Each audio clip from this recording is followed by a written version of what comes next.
MTN news Malayalam television network. അന്താരാഷ്ട്ര ലഹരി വിരുദ്ധ ദിനത്തോടനുബന്ധിച്ച് തിരൂരങ്ങാടി ജനമൈത്രി പോലീസ് സ്റ്റേഷന്റെയും ഓപ്പറേഷൻ തൂഫാൻ കൂട്ടായ്മയുടെയും ആഭിമുഖ്യത്തിൽ ലഹരിക്കെതിരെ ഒരുമിക്കാം, ലഹരിമുക്ത നാളേക്കായി എന്ന മുദ്രാവാക്യമുയർത്തി വിപുലമായ ബഹുജന കൂട്ടയോട്ടം സംഘടിപ്പിച്ചു.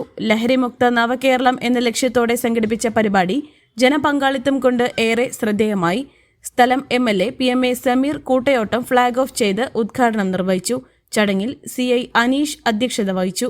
നഗരസഭാ വൈസ് ചെയർമാൻ M അബ്ദുറഹിമാൻ കുട്ടി, SI മാരായ സന്തോഷ് കുമാർ, സുരേഷ് കുമാർ, ASI മാരായ സുബൈർ, സതീഷ്, മോഹനൻ, സിന്ധുജ, SPC കോർഡിനേറ്റർമാരായ ഷെബിൻ, കിഷോർ എന്നിവർ സംസാരിച്ചു. വിവിധ സംഘടനകളെ പ്രതിനിധീകരിച്ച് CP ഇസ്മായിൽ, സിദ്ദീഖ് പറമ്പിൽ, നൌഷാദ് സിറ്റി പാർക്ക്, അൻവർ ബാബു, ആസാദ്, വഹാബ്, മുനീർ എന്നിവരും ചടങ്ങിൽ പ്രസംഗിച്ചു. തിരൂരങ്ങാടി ജനമൈത്രി പോലീസ് ഉദ്യോഗസ്ഥർ, വിവിധ സന്നദ്ധ സംഘടനകളുടെ പ്രവർത്തകർ, വിദ്യാർത്ഥികൾ, യുവജന ക്ലബ് അംഗങ്ങൾ, പൊതുജനങ്ങൾ തുടങ്ങിയവർ ലഹരിയുടെ തിന്മകളെക്കുറിച്ച് സമൂഹത്തിൽ ബോധവൽക്കരണം നടത്തുക എന്ന ലക്ഷ്യത്തോടെയാണ് ഈ കൂട്ടയോട്ടത്തിൽ അണിനിരന്നത്.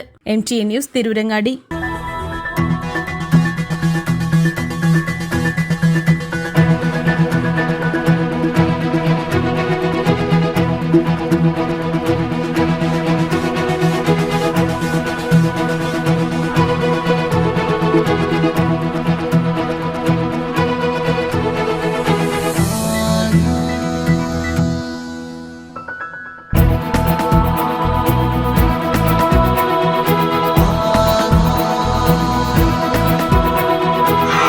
ഹൃദയം പറയും ആധാർ ഗോൾഡ്, കൊണ്ടോട്ടി, പേരാമ്പ്ര, മഞ്ചേരി, ചെമ്മാട്.